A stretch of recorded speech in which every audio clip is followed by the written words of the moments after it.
Hello, everyone. Hope everyone can hear me okay. Good morning, good afternoon, wherever you are. Welcome to today's webinar, Fundamentals of Cardiac Ultrasound. I'm Randy Glick, the Executive Director of Southern Medical Association, and it's my pleasure to welcome you to today's webinar. Just a couple of housekeeping items. Um, Cameras are disabled and your microphones are muted. If you do have a question at the end, we can open those up by just raising your hand or sending a message to us in the chat. If you have a question, you can click on the Q&A box at the bottom and ask your question, and it will be also answered at the end of the presentation. At this time, I'd like to introduce our faculty for this webinar, Dr. Tatiana Haverluk. Dr. Haverluk, if you want to share your screen out and say hello. Everyone, thank you so much for being here, and thanks for the opportunity from the SMA team to have me impart some wisdom about cardiac ultrasound. So my name is Dr. Tatiana Haberlock, an emergency physician and founder of Sono. I've been using POCUS clinically for over 15 years, and that's ranging from busy emergency departments to remote areas like Everest Base Camp. It's really been an essential tool in my clinical practice. And I'm really excited to now be bringing this tool to practices and residency programs to really help them implement it in a safe and high quality way. This is a little bit more about me. This is me doing POCUS at Everest Base Camp in a tent at 17,000 feet on a glacier. And the point being here is that if you're doing it over there, there's no reason you could not be doing this in your clinic. These are my two awesome cats, Hunter and Sage, and I recently really got into pickleball, so I'd be happy to meet you on the court. And I think now that you know so much about me, we can do a little bit of questions for you. So to learn who's in the room. So Hailey, if you could share or poll questions. Yes. The first one has been launched. Thank you. And we just want to learn a little bit of what type of audience we have here. Are they mostly clinicians? What specialty are you? All right, so it looks like for the most part, we are having primary care providers, also some emergency providers and inpatients. Thank you, guys. And our next question. All right, so it looks like only a few of you are actually making clinical decisions, documenting and billing for the exam. For the most part, either you're not using it or you're not billing for it, which is really interesting. And this is true across the country. So I've been a bit on a mission to understand this piece and help practices really be able to get reimbursed for what they're doing with POCUS to sustain their POCUS programs. And we have one last question for you all before we proceed with a full presentation. Sorry, and that one has a bit of a few options here, but really we would love to know, what is your interest in POCUS? How do you feel like that impactful for you? Thank you all also for sharing some comments in the message thread. I'm seeing them. Someone wanted to know my cat names. It's Hunter and Sage. And thank you for sharing some other information. I appreciate you being here. So we got our poll results, and it looks like improving diagnostic accuracy and confidence, staying on the cutting edge of medicine are the big ones, and of course, decreasing ED referrals, having another revenue stream potentially, and improving efficiency. Those are the top ones. Thanks so much, all of you for participating, and we're going to proceed with our presentation here. So let's first start off with the indications for point-of-care cardiac ultrasound.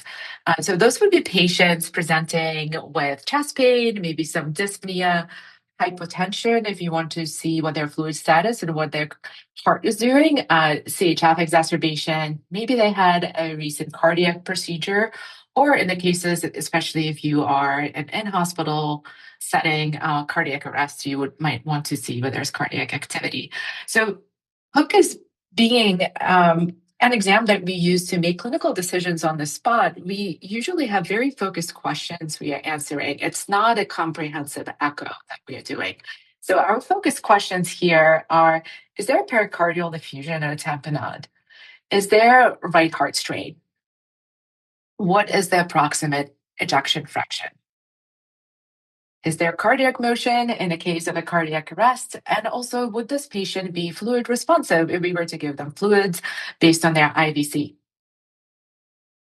So the technique for cardiac POCUS is, first of all, you want to use phased array probe. The reason you want to use this probe is because the footprint of the probe is small enough to get in between the ribs so you can view the heart well.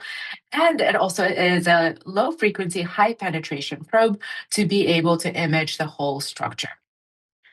Of course, if you have one of the handheld devices that's a multi-purpose device, you'd be able to use that as well. And for the basic cardiac ultrasound, we want to obtain 4 cardiac views and an IVC. So we'll go over those 4 cardiac views. In terms of patient positioning, typically they're going to be supine. And for the apical 4-chamber view, it really helps a lot if you have the patient lay on their left side. And as with anything in ultrasound, you do want to get at least 2 good views of the structure, especially if there is a finding, right? Make sure you're confirming it in 2 different views.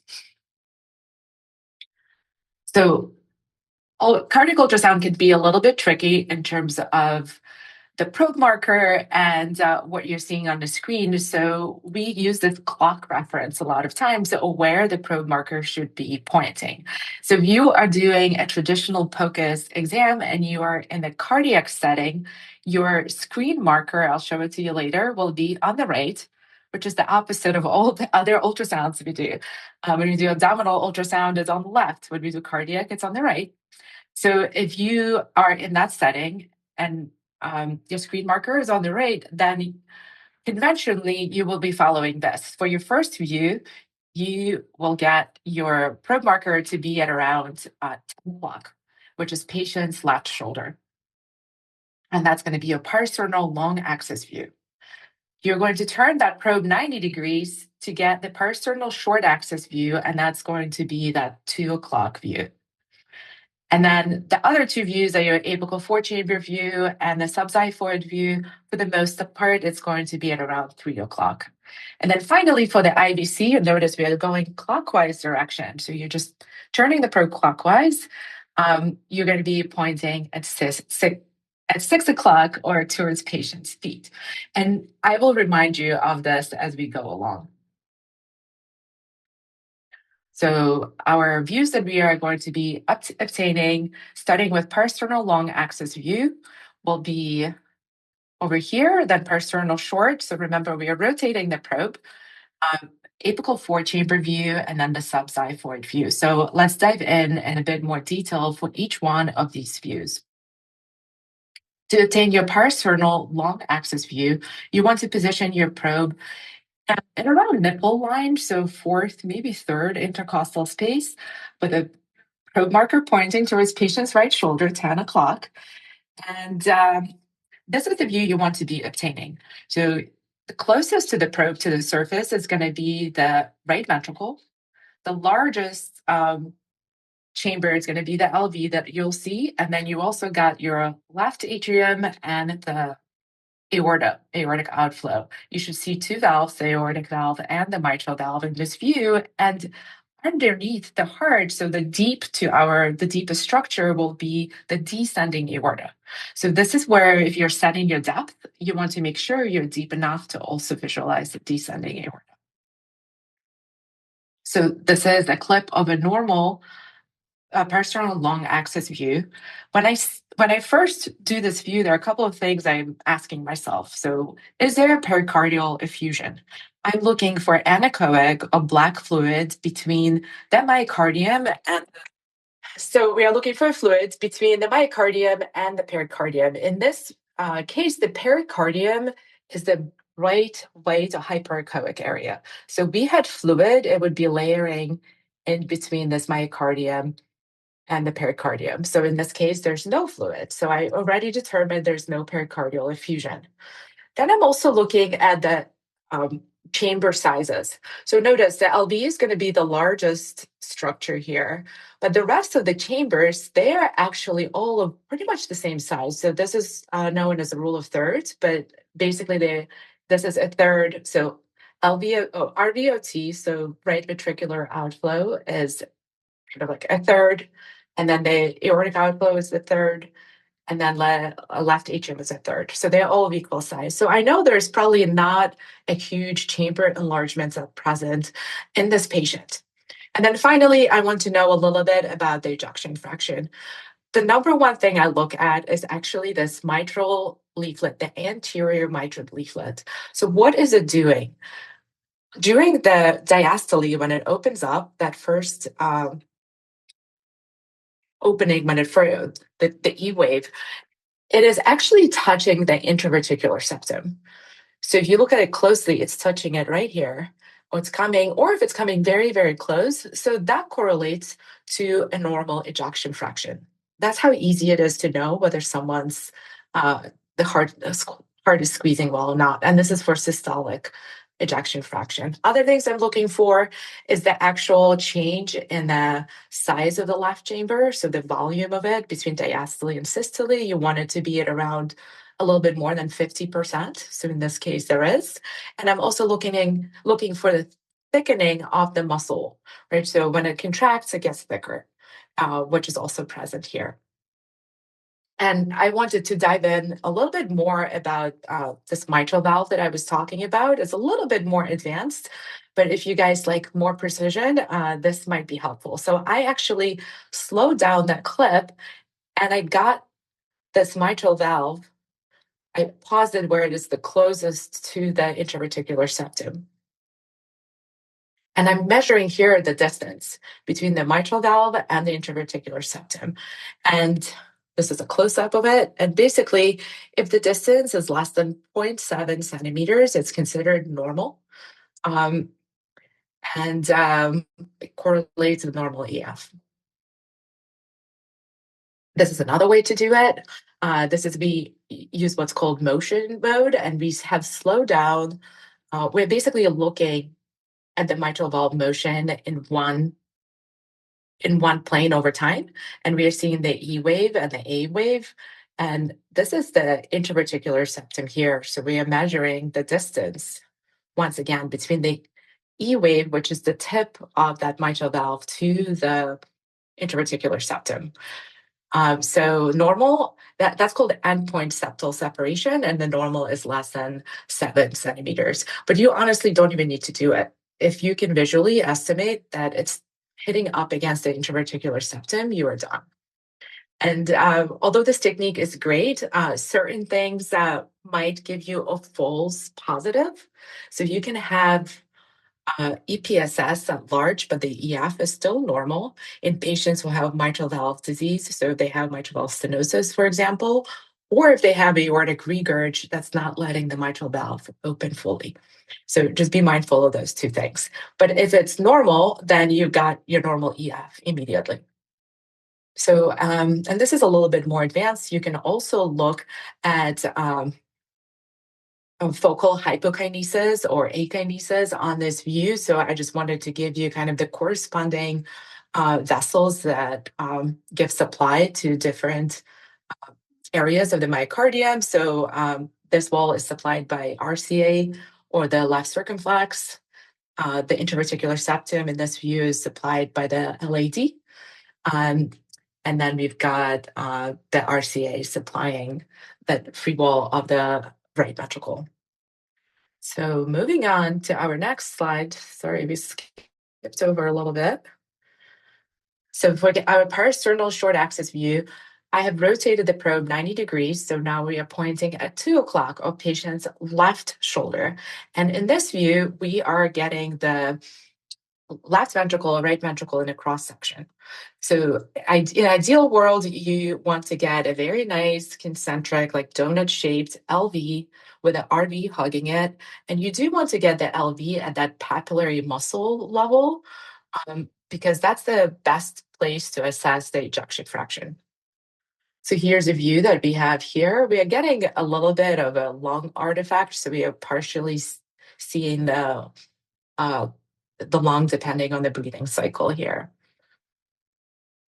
So, but here, once again, what we are looking for is that ejection fraction, first of all, right? So we want to see a symmetric squeeze of the left ventricle going inward towards the center.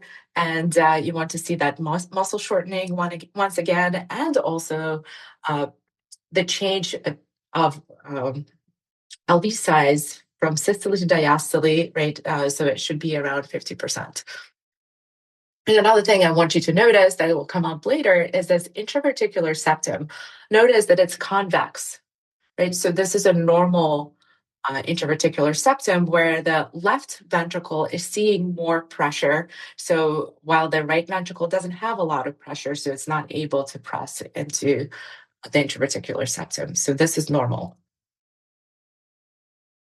So, and this is once again is going to show the blood supply on this view. So the RCA supplies. So if you were looking for focal hypokinesis, this is how you would identify, which is a bit more advanced. So if you're starting with cardiac ultrasound, I wouldn't quite worry about this part yet. So this is the blood supply. So LAD is that part of the intraverticular septum there. And then we got the LAD or left circumflex here, and the RCA or left circumflex for this part of the wall. Moving on to our apical four-chamber view, you'll probably have the patient in that left decubitus position for this view. And our probe marker is going to be anywhere between 1 to 3 o'clock. The best way to get this view is to actually feel for patient's PMI and then place the probe right over the PMI. That's how you will identify the actual apex of the heart. And then otherwise you are pointing that probe towards the sternum, kind of using it as a flashlight. So the light is shining towards the sternum. This is the ideal view you want to get. It's a four-chamber view with the right ventricle and right atrium on the left side of the screen and the left ventricle and left atrium on the right side. And you'll see the tricuspid and mitral valve view. This is a really nice view to also visualize the EF and that mitral valve. Is it hitting up against the interverticular septum? So it would be this valve here, this leaflet. But also comparing the chamber sizes. So this is the most accurate way to compare right ventricle and left ventricle. And the right ventricle should be 0.6 the size of the left ventricle or less. So if it's approaching the size of LV, they're equal, that's abnormal, and there is RV enlargement. So let's just go over. So here we are having apical four-chamber view, although at some points the left atrium is getting a little bit foreshortened in this view. So the first thing I'm looking for is that mitral valve leaflet. Once again, notice that it's hitting the intraventricular septum, telling me that the left ventricular ejection fraction is good. I am also looking at the size of the RV as compared to the LV. So RV is considerably smaller. And of course, you can also compare the atrial sizes as well here. Another thing I wanted you to notice is this area here, the hyperechoic area in the RV apex. That's actually quite common. It's called the moderator band. So don't worry if you see that. That's normal. And one more thing I actually want to mention before we move on is that this is also a great view to look for diastolic dysfunction in the patient. So this tricuspid annulus and the mitral valve annulus, those are called kind of the base of the heart. And we are looking at the up and down movement. Is the heart able to relax and fill? So if you're having that up and down movement, visually, you're visualizing it, you know that the heart has good diastolic function. So without doing any complicated calculations, you can get an idea of diastolic function here as well. So now let's go over the blood supply. On this view, we've got the RCA, so most of that free wall of the RV and also part of the septum. LAD is here. This middle portion of the interreticular septum can be either RCA or LAD. And then we got here the LAD left circumflex. And if you're just learning cardiac ultrasound, I do have to say you got to be patient with this view. It is a tricky view to obtain, especially on some patients. So give it a bit of time. Our final view for the cardiac ultrasound is the subxiphoid or subcostal view. So here our probe marker is going to be at 3 o'clock. And we changed the grip to overhand grip, and now we are actually scanning through the liver to look at the heart. So you need quite a bit of depth here to make sure you catch the heart, because otherwise you can be too shallow and completely miss the heart.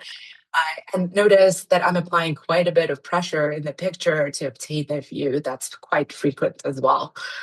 So here we are looking through the liver, and our first chamber next to the liver is going to be that right ventricle. Then we've got the tricuspid valve, right atrium, left atrium, and the LV. So this is technically a 4-chamber view as well, but it's not as good comparing the LV and RV size. So if the RV is really big on this view, that's definitely abnormal. But if it's smaller than LV, then I would still use the apical 4-chamber view to confirm that.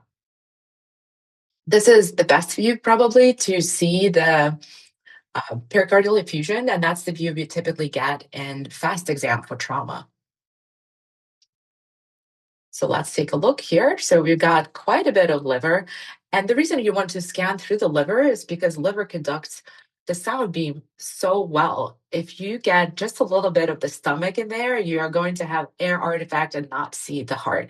So one of the best ways to improve this view is actually to move the probe to patient's right.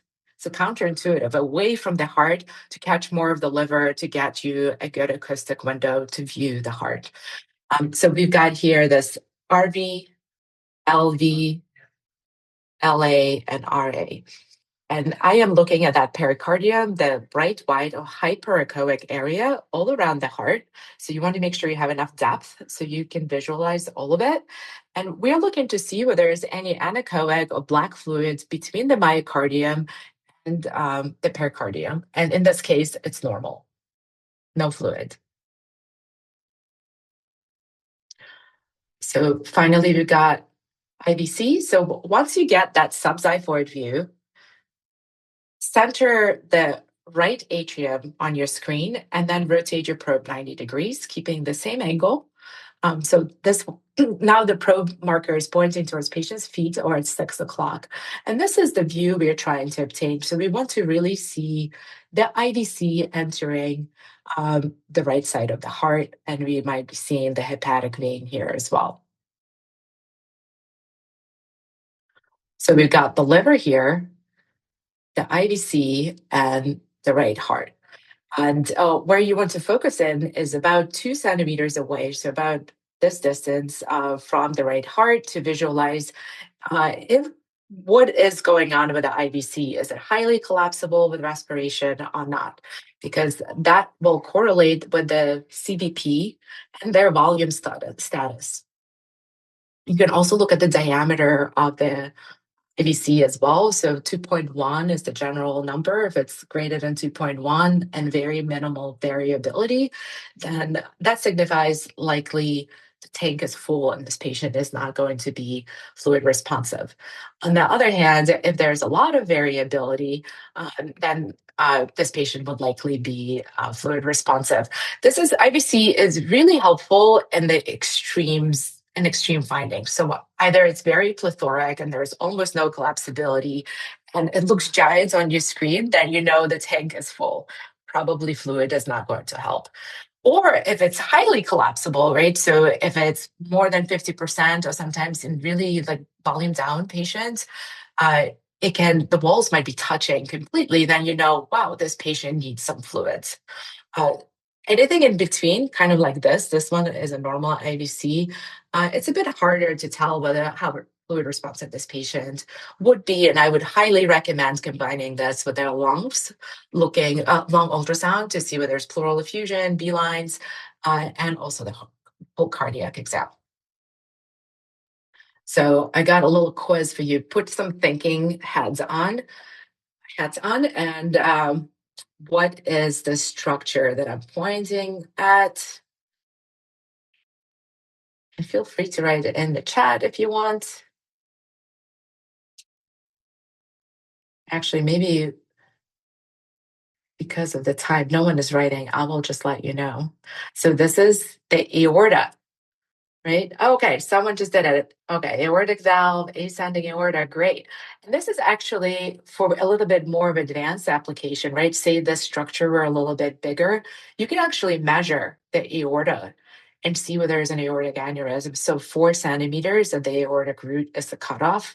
If it's greater than 4, that would be considered aneurysmic. All right, our next arrow, let's see. What's this? You guys are participating in the chat, so I am waiting. Yes, left atrium, here you go. And what's this structure over here? We got the LV, and what about the one on the bottom over there, the small circle? Oh my God, you guys have been paying attention. Yes, that's the descending aorta. And who can identify the abnormality on this ultrasound? Is there anything abnormal? Okay, someone is saying maybe dilated left atrium. I think it's a bit of the cross section we are getting. It's about the size of the RVOT.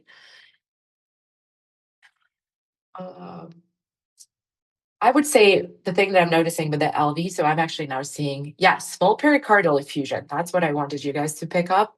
So look at the pericardial line, right? This is that hyperechoic line here, and the myocardium, and there's a bit of space, and there's anechoic fluid there.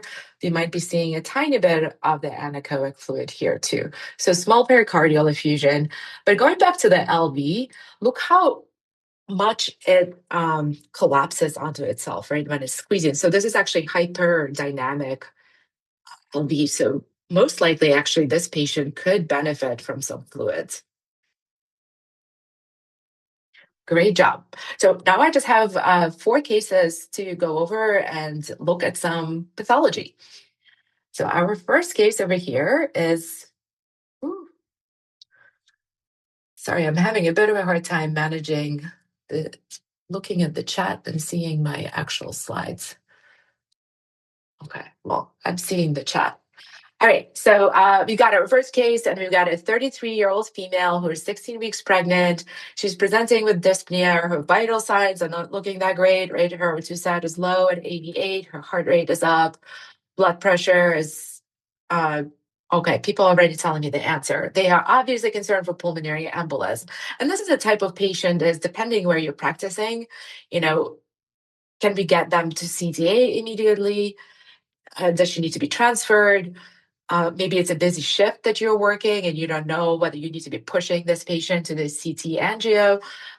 Right, so this is where POCUS is really, really helpful. Or say this patient also decompensates, right? You kind of want to know pericarditis is another differential diagnosis. So POCUS can be really helpful here. So this is the views that we got. So, and I'm going to let you sit with them a little bit, see what you think, and then we'll go over those views too. So we have that parasternal short axis view, and then the apical 4-chamber view, and the IVC here. And people are participating, so I'm seeing dilated RV, plethoric IVC, yeah.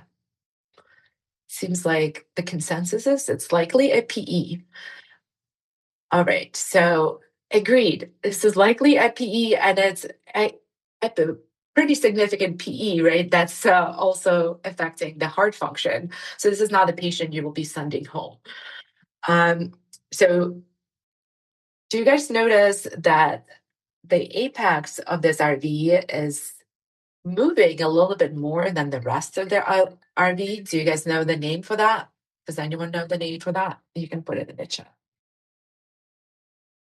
Yes, so this is called McConnell sign. So McConnell sign is highly specific, but not very sensitive for PEs. But if you do see it, it's quite specific. It's one of the ways to distinguish a PE versus like a right-sided heart failure.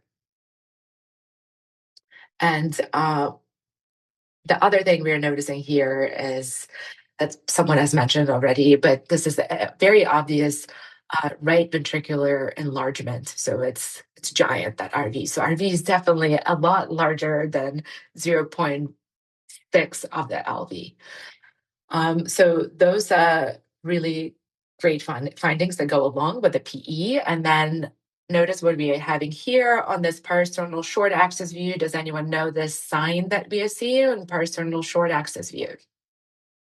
Yes.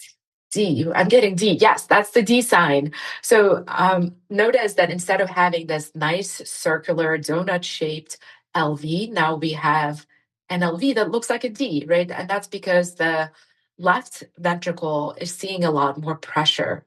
So it's pushing into the LV, creating this flattened septum. So very typical with PE.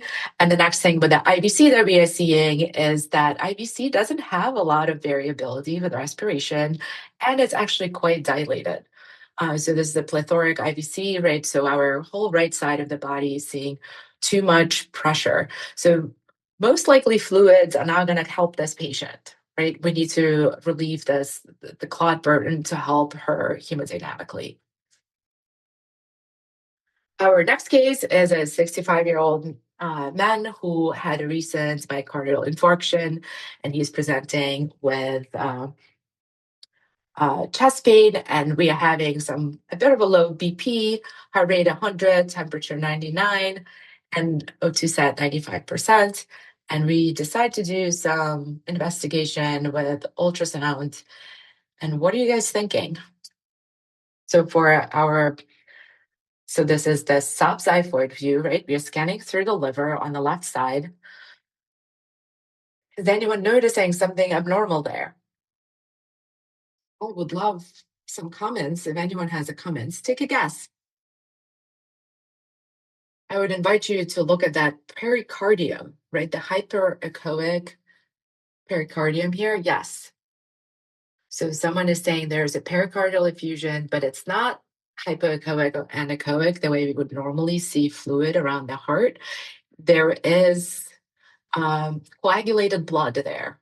So yeah, and someone else said tamponade as well. So another thing you can see is that RV is collapsing completely on our image. So there's so much pressure in the pericardium that it's actually collapsing the RV. So this is not a good situation to be in, and this patient needs immediate intervention, especially combined with this IVC, right? What are you guys thinking about the IVC? Anyone wants to comment on the IVC here? Yes, dilated without, exactly. So plethoric IVC, so it goes along with the tamponade physiology. So this patient is having cardiac tamponade.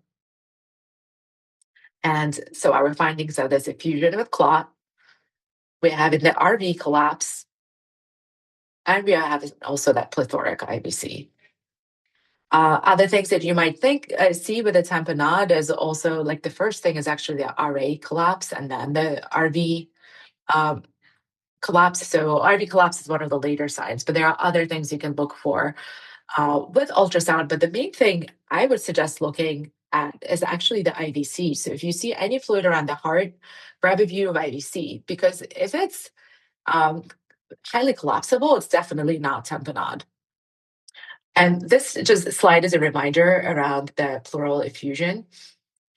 So we have the descending aorta here, and this is where our pericardial effusion would collect, right? It's going to be between the heart and the pericardium, but it's going to be above the descending aorta. Well, if you do have a pleural effusion, it will layer below the descending aorta. Because sometimes the pleural effusion can be, when you're seeing it on a cardiac view, you might think that this is actually a pericardial effusion, but if it's layering under the descending aorta, then it's just a pleural effusion. Two more cases over here. So one is 72-year-old man who presented with dyspnea. His blood pressure is very high, heart rate 100 or 2 set. It's a bit low, 90%, temp is okay. And we are getting these ultrasounds on him. So any thoughts on what's going on with this patient? Someone is saying MI. Could be part of it. What do you guys think of the ejection fraction for this patient? Is it good, bad? Yeah, poor contractility for sure, right? So if you're looking at that mitral valve leaflet, the anterior leaflet, it's so far away from the interventricular septum. We're not seeing thickening of the myocardium and the LV, right? Just really, really, and someone is also noticing ascites. Yeah, there is ascites out on this, the image on the left. So right around the liver tip, there is ascites there as well. Yeah, so this patient most likely has oh, I have one more view for you, and that's the lung. I know we're not doing the lungs, but if you guys were on the last webinar we had, it was on lung ultrasound. So what are we seeing here, anyone? So we are seeing B lines, so interstitial fluid there, right? So combining all together, this is a patient with pretty bad CHF exacerbation. So this patient probably needs BiPAP, nitro drip, etc. Obviously, like workup for MI as well. But this is where ultrasound can very quickly kind of guide you, which path to follow for these patients. And our final case is a 24-year-old who's presenting with fever, fatigue, some pleuritic chest pain that's been going on about a week. His blood pressure is on the low side, heart rate 108, O2 sat is 95, temperature is normal. At the presentation, his EKG actually looks pretty normal. So you decide to do an echo anyway. And this is your echo finding, and this is his IVC here as well. So any thoughts? Oh, here, I'll play the echo. So any thoughts on what could be going on with this gentleman? So he was having fever, pleuritic chest pain. Yes, someone is saying pericarditis, pericardial effusion, possible myocarditis. Yeah, there's definitely a small amount of effusion on the left side here. I'm not seeing a focal, like a myocarditis picture necessarily. Obviously, we would still need to get blood work, but his EKG was normal. But we are basically catching him in that pseudo-normalized phase on the EKG where EKG is not very helpful. So actually seeing some fluid will give you a bit more diagnostic certainty of what's going on with this patient. And then in terms of the IVC, right? So what do you guys think? Is it pretty highly collapsible there? Is it plethoric or is it in between? I'm losing you guys. Okay, I got some answers. All right. So I got two different answers for IVC. So it is actually collapsible IVC, right? So notice I'm looking over here. So when the patient is breathing, look how the walls come almost together. So this actually would be highly collapsible. So this patient could definitely benefit with from some fluids, and the most likely diagnosis is pericarditis. Rule out myocarditis in this patient. All right, yes, and I think I have some arrows here that should come up. Here you go. That's the small amount of pericardial effusion we are seeing. All right, to sum it all up, I feel like there was a lot of information that we covered. So I just want to give you some pointers, especially if you're just starting with cardiac ultrasounds. So the first thing is really pay attention to your probe marker. It's very easy to flip the two sides, to have like a mirror image of what we looked at, and then things will get very confusing quickly. Then I would say just keep it simple initially. So those three key questions. So is there pericardial effusion? is there evidence of right heart strain? And what's our third one? Oh, and what's the ejection fraction? Just approximate initially. Is it good? Is it bad?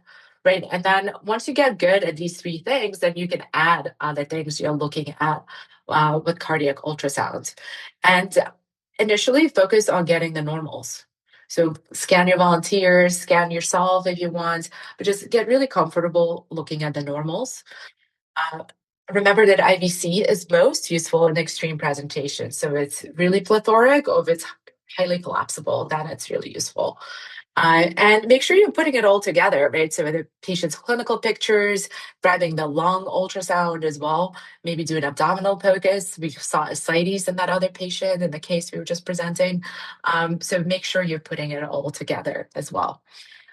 Well, I think with that, I did want to tell you about two upcoming webinars, and Randy is raising his hand. So, Randy, what's going on? Yeah, I had a couple of questions I wanted to circle back towards the top of the chat. Let's see. I wanted to learn more about echocardiogram as it is important in clinical medicine. If there's a concerning murmur or cardiac findings on physical exam, is that I think I'm asking that question. It looks like it was kind of split into two. Does that make any sense?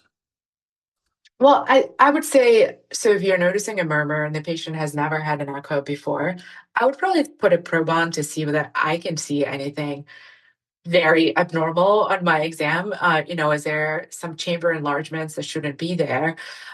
Is the other valves not moving well? Obviously, you can also put like color flow to see whether there is any evidence of regurg, which is a bit more of an advanced application.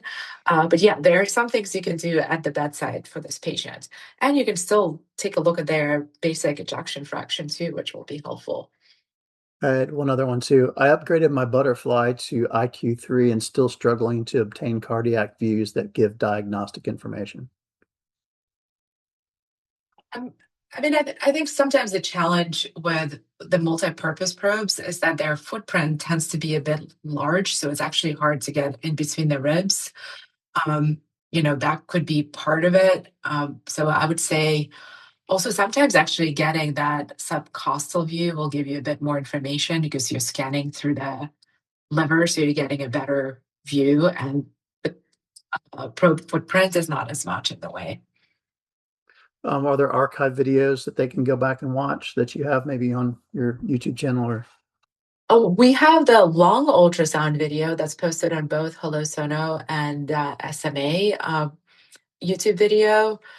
Uh, and I think we're going to continue our next one. This is the one I wanted to tell you a few other webinars that are coming up. But so there's one that we are doing that's more of a Hello Sono webinar on implementing POCUS. So what do you need to have? What are the steps you should be taking before you introduce POCUS operationally into your clinic? So that one is coming up on June 2nd, and there's a QR code here. We'll also follow up with an email. And then this is the webinar that's going to be clinical on it, more on the bladder and renal ultrasound. So how do you look for hydronephrosis or estimate bladder volume? Just keeping it really, really simple to answer focused questions. I'm also noticing that there were some other questions here. I'll repeat the three questions it said. So for for cardiac ultrasound, the three questions would be: is there pericardial effusion? What is the ejection fraction? Is there evidence of right heart strain? Either RV enlargements, or maybe RV is not moving, or you're seeing that D sign, that's a strain. So I would start with those three questions and then add on as you get more comfortable. Oh, and Ben has posted also his group, POCUS Sphere, that he is based in Europe, but he's doing pre-hospital POCUS. So he's building a community of POCUS enthusiasts and experts. So also check that out. Anything else, Randy? Or I anyone? don't have anything else. So we'll kind of close here. Please support our mission to improve quality of patient care through education. Join us, follow us, and share this content with family and friends.